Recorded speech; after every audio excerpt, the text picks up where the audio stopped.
Yes.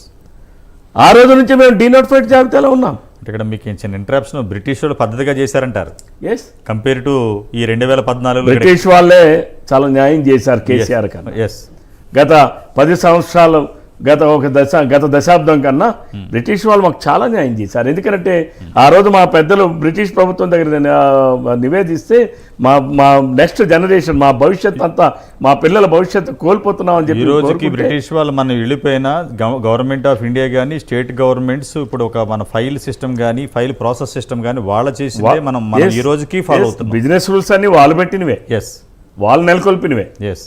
ఈ రోజు కూడా ఆ రోజు డీనోటిఫైడ్ జాబితాలో ఉన్న తర్వాత పార్లమెంట్స్ అన్నీ మనం ఏర్పడిన తర్వాత 1964లో మన కాన్స్టిట్యూషన్ అమెండ్మెంట్ చేసుకున్నప్పుడు రిజర్వేషన్లు మనం కల్పించేటప్పుడు scheduled caste, scheduled tribe, backward class, OBC, OC అని నిర్వచనం చేసేటప్పుడు, డిఫైన్ చేసేటప్పుడు ఏదైతే డీనోటిఫైడ్ జాబితాలో ఉన్నటువంటి 156 కులాలు ఉంటే ఈ 156 కులాల్లో 56 కులాలని బీసీఏలో పెట్టారు, మిగిలిన కులాలని ఎస్సీలో పెట్టారు, ఎస్టీలో పెట్టారు.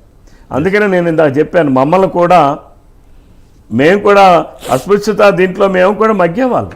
ఎస్. దానిని ఈరోజు బీసీఏలో పెడుతూ ఆ రోజు కాన్స్టిట్యూషన్లో ఒక రక్షణ ఇచ్చింది. బీసీఏలో ఏదైనా కులాన్ని కలపాలి అంటే కంపల్సరీగా డీనోటిఫైడ్ జాబితాలో ఉండి తీరాలి అని ప్రొటెక్షన్ ఉంది. కానీ ఈరోజు చంద్రశేఖర్ గారు ఎట్లా ఏ రకంగా మా కులాన్ని ఈరోజు బీసీఏ ఇక్కడ ఉన్నటువంటి బీసీల జాబితా నుంచి తొలగిస్తారు? నేను అడుగుతా ఉన్నాను, అసలు బీసీఏ జాబితాలో ఉన్నటువంటి కులాల్లో అసలు ఎంతమంది పాపులేషన్ ఈరోజు తెలంగాణలో ఉన్నటువంటి 3 కోట్ల మంది 3 కోట్ల 50 లక్షల మంది జనాభాలో బీసీఏ కులాలకు సంబంధించి 56 కులాలలో మీరు ఎంతమంది పాపులేషన్ ఉన్నారు ఇక్కడ? ఈ ఉన్న కులాల్లో కూడా కలింగ పాపులేషన్ ఎంత? We are not 0.001. ఎస్. మీకు భారతదేశంలోనే అంటే మీరు చెప్పాలి, భారతదేశంలోనే 147 కోట్ల మంది జనాభా ఉన్నటువంటి ఈ భారతదేశంలో కళింగ పాపులేషన్ ఈజ్ ఓన్లీ 0.2%. 0.2 భారతదేశంలో. ఇన్ తెలంగాణ ఈరోజు 26 కులాల జనాభా ఎంత?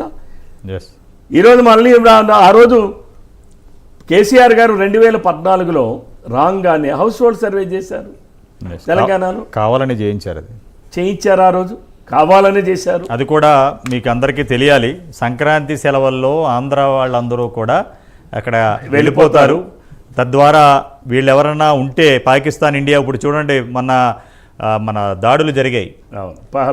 పహల్గాం దాడుల్లో మోడీ గారు 9వ తారీఖు లోపల అందరూ కూడా పాకిస్తాన్ పలాయనం చిత్తగించమని ఒక జీవో ఇస్తే అది కూడా